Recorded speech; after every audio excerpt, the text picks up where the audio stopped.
El día de hoy es el momento de recordar hechos históricos muy importantes relacionados con la historia y el desarrollo del estado de Baja California, y con personas que mucho tuvieron que ver con tales acontecimientos, incluyendo a los ejidatarios de los ejidos nacionalistas y Chapultepec, y que muchos de ustedes conocieron. La historia parece sencilla, pero no lo es tanto. Esto es lo que sucedió el 16 de enero de 1952. Se publicó en el Diario Oficial de la Federación el decreto por el cual el presidente de la República, Miguel Alemán Valdés, da a conocer al Congreso de la Unión que aprobó su iniciativa para reformar los artículos 43 y 45 de los Estados Unidos mexicanos, y que en su artículo 43 textualmente estableció: las partes integrantes de la Federación son los estados de Aguascalientes, Baja California y una lista de 30 más, citando en forma alfabética y progresiva a todas las entidades hasta concluir con Yucatán y Zacatecas, y el Distrito Federal, y los territorios de Baja California Sur y de Quintana Roo. La anterior redacción del artículo 43 también citaba y enumeraba a los estados de la Federación, pero establecía que los territorios eran el territorio norte de Baja California, el territorio sur de Baja California y el de Quintana Roo. ¿En qué consistía la diferencia? ¿Qué importancia tiene este problema? ¿Cómo se vivía cuando el territorio norte no era estado? ¿De qué derechos carecían sus habitantes? Cuando realmente México se independizó es cuando se cita la Constitución de 1824, que señala que México es una república independiente, soberana, federal, democrática, compuesta de estados libres y de los territorios de Baja California, es decir, toda la península, de la Alta California, o sea, el estado actual de California, del vecino país del norte, de Santa Fe, Nuevo México, o sea, el estado que hoy es Nuevo México de los Estados Unidos, a partir de 1847, y otros que también pasaron a ser parte del vecino país, y Colima. Estas entidades, con el nombre de territorios, no eran pues estados, sino regiones de gran extensión y muy poco pobladas, que quedaron dependientes directamente del poder de la Federación, para que esta autoridad vigilara y que no fueran invadidas por naciones extranjeras. Por eso fue que los gobernadores de los territorios eran nombrados por el presidente de la República, que sus presupuestos fueran aprobados por el Congreso de la Unión, que sus jueces fueran nombrados por el Tribunal Superior de Justicia del Distrito y Territorios Federales, y que sus ministerios públicos fueran designados por un procurador general de justicia del Distrito y Territorios Federales, que en los territorios no se aplicaran ni códigos civiles ni penales propios, sino que estos fueran los del Distrito Federal. Como advertían ustedes, los ciudadanos de los estados tenían todos sus derechos. En cambio, los ciudadanos de los territorios carecíamos de derechos políticos y se nos consideraba como ciudadanos menores o de segunda. Se nos daba el derecho a que algún día el Congreso de la Unión nos pudiera convertir en Estado, con la condición de que demostráramos tener más de 80,000 habitantes y los recursos suficientes para sostenernos por nosotros mismos, continuar creciendo, tener suficientes escuelas, capacidad cívica de los ciudadanos, personas preparadas para gobernar, contar con la agricultura próspera, una explotación pesquera de importancia, una industria suficiente, comercio y turismo desarrollados y fortalecidos. Para ello era vital no solo reclamar el cambio, sino demostrar con elementos jurídicos, con cifras bien sustentadas, que ya teníamos los elementos necesarios para ser Estado. Ante esta tarea nos sumamos los jóvenes que nos fuimos a estudiar a la Ciudad de México en los años 30 y de los siguientes, y que formamos en 1940 el bloque de estudiantes del territorio norte. Nos unimos a los comités pro Estado Libre, a los campesinos campesinos y a los obreros que se sumaron con sus poderosas organizaciones exigiendo que fuéramos convertidos en Estado de la Federación y que funcionaban organizadamente en todo el territorio, correspondiéndome la obligación de publicar la revista Cándida Fornaz, que en 1949 y que se vendía en el Distrito Federal, y presentar todos los argumentos jurídicos, económicos, fiscales, democráticos y educativos, mediante la tesis profesional para recibirme de abogado el 14 de junio de 1951 y que se llamó Baja California Norte debe ser Estado, y que fue aprobado por unanimidad en un examen de maestros de Derecho Constitucional para que asistieron no solamente juristas, sino además diputados y senadores del Congreso de la Unión, no solo por lo novedoso del tema, sino porque el solo nombre del trabajo llamaba la atención. Así fue que al día siguiente, el 15 de junio de 1951, recibí la invitación para asistir al Palacio Nacional y reunirme con el presidente Miguel Alemán Valdés a platicar sobre el tema. Al asistir a la hora indicada y ser introducido en su oficina particular, aún no podía creerlo. Me felicitó por la tesis haciendo comentarios elogiosos y refiriéndose a la cifra de 224.333 habitantes que yo le señalaba como prueba, y él me dijo que la cifra era correcta, pero que él tenía la de 226.000 habitantes. Bueno, tocamos diversos tópicos con gran conocimiento jurídico y administrativo, diciéndome al final, antes de despedirme, estamos estudiando su patriótica propuesta, ya veremos qué se puede hacer más adelante. Ese más adelante llegó el 1 de septiembre de 1951, en que el señor presidente Miguel Alemán dijo al rendir su informe ante el Congreso de la Unión: en breve enviaré a esta soberanía una iniciativa de ley para reformar el artículo 43 de la Constitución, en el que propongo elevar a la categoría de Estado al actual territorio norte de Baja California. Con este anuncio, nuestro movimiento Pro Estado Libre cobró fuerza y los grandes luchadores campesinos como la Rentería, Guillén, Felipa Arellano, Los Huerta, Ramírez, Los Fierro Encinas, Santos Lara, Luis González Ocampo, Ligorio Silva, Miguel Ruiz, Ricardo Alzande, José Inés Oviedo, Tomás Carrión, José Cardoso, Los Chávez Olivas, Rodríguez Gales, los Godines y muchos otros se unieron a los comités pro Estado, también a los maestros, a los obreros de la CRO, Óscar Urias, Miguel Ángel Ramírez, Francisco Rodríguez, don Enero Hernández y otros de la CTM, todos ellos pues, y su tarea fue entusiasmar, abrir tierras, producir, aumentar la producción, los comerciantes organizados, aprovechando la zona libre para impulsarse sus movimientos mercantiles y los industriales empeñados en fortalecer su economía. El censo poblacional de 1950 nos demostró que no solamente teníamos 80.000 habitantes, sino 224.333, de los cuales 114.333 éramos originarios de Baja California y 110.000 nativos de otros estados de la República, radicando 123.428 personas en Mexicali, 64.000 en Tijuana, 30.297 en Ensenada y 1.088 en Tecate. Recuerden ustedes que el señor presidente alemán, en la entrevista que me concedió, me indicó que la cifra correcta de la población total del territorio era de 226.000 habitantes y que esta cantidad fue la que citó en su iniciativa de ley.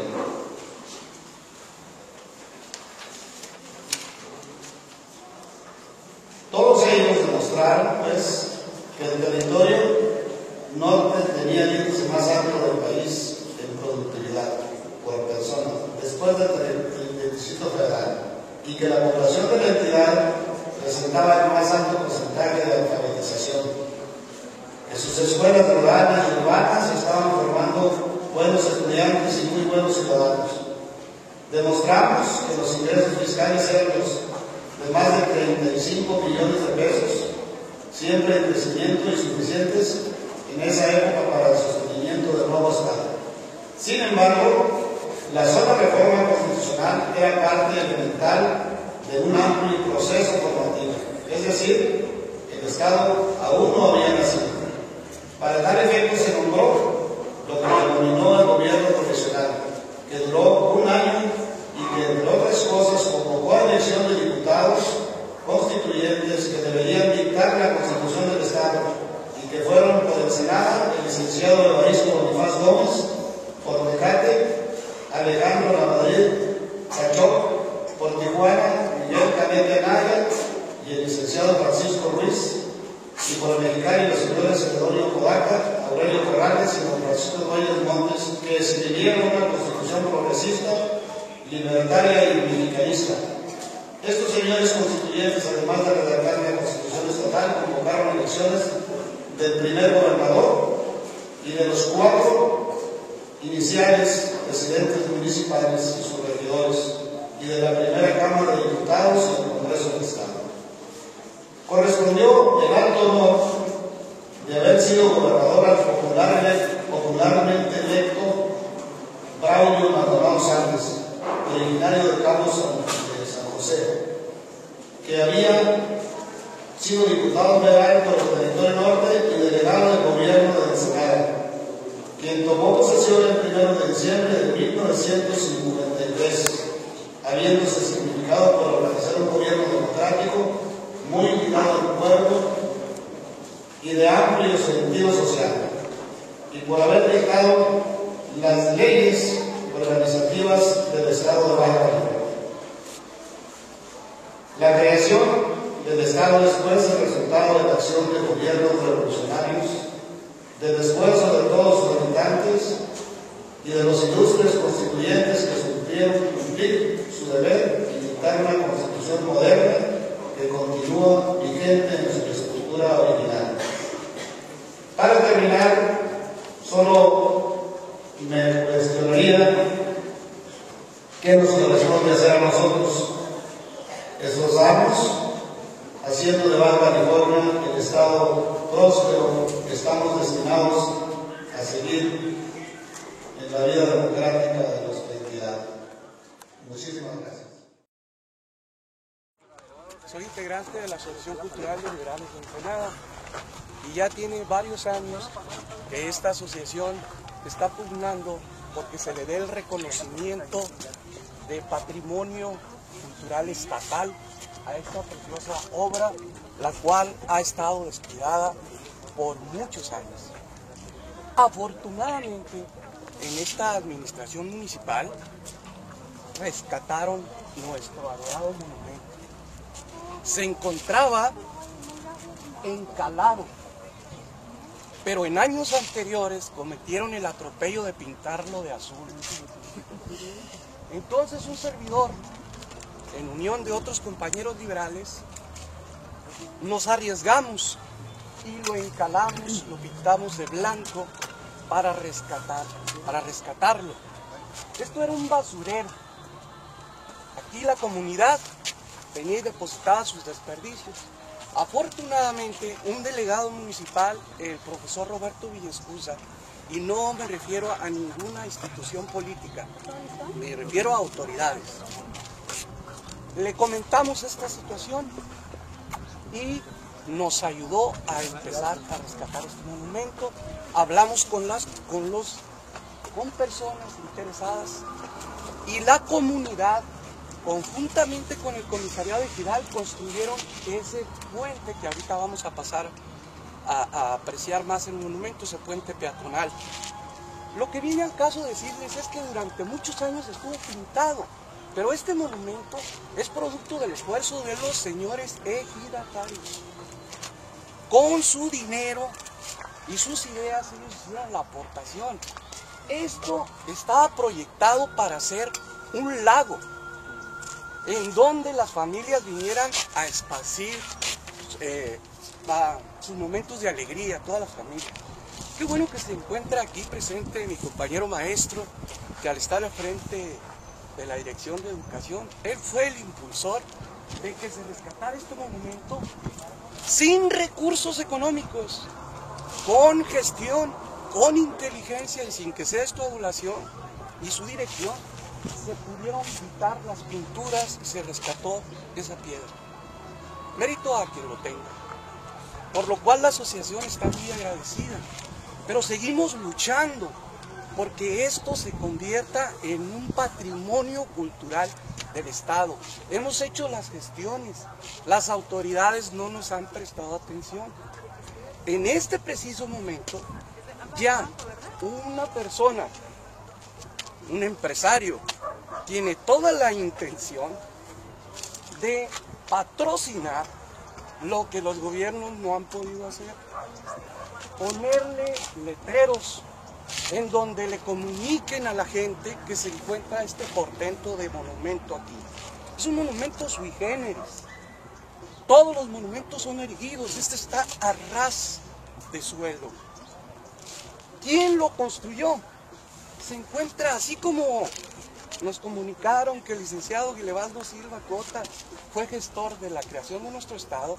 Aquí se encuentra todavía vivo el señor Ricardo Chávez Olivas. Fue el que lo construyó conjuntamente con el licenciado Jorge Moreno Bonet. El licenciado Jorge Moreno Bonet se presentaba a esta obra a la 1, 2 de la mañana a supervisarlo. Ese era el cariño que tenían ambos personajes por este movimiento. Por eso es que nosotros los liberales estamos con ese ahínco, con ese cariño. En la campaña del presidente municipal se nos prometió que esto se iba a convertir en un corredor cultural. ¿Por qué? Porque jóvenes que no conocen el origen de su estado no lo pueden amar. Y está en ciernes el proyecto de que la universidad, la normal, los sindicatos de maestros jubilados de cualquier sección, nos unamos para que de una vez por todas, con apoyo del gobierno municipal, se pongan la flora y los especímenes de la flora y la fauna que corresponde a nuestro maravilloso estado, para que puedan los jóvenes y los niños venir a observar lo que tenemos, sobre todo de especies endémicas.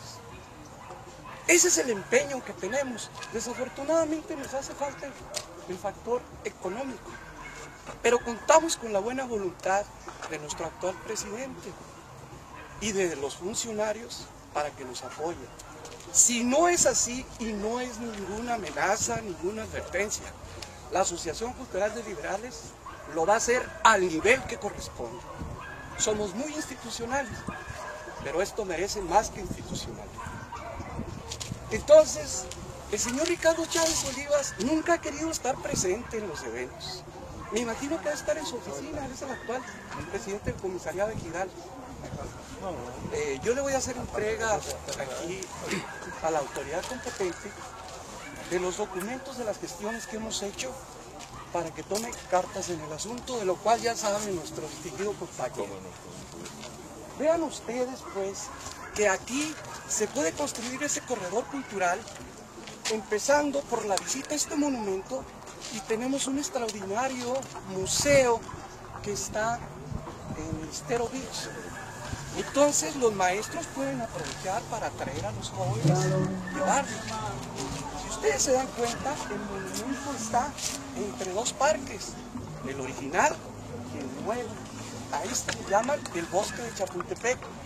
Pero esto no es producto de las autoridades, esto es producto de la comunidad, especialmente del señor propietario de Estero Beach, quien ha costeado todo eso que ven de aquel lado. Es uno de los parques más bonitos de Ensenada, que requieren, como todos los parques, mucha atención. Entonces, no es un reclamo, es una invitación muy respetuosa a que el próximo año estemos en otras condiciones para venir a festejar nuestra fecha de aniversario.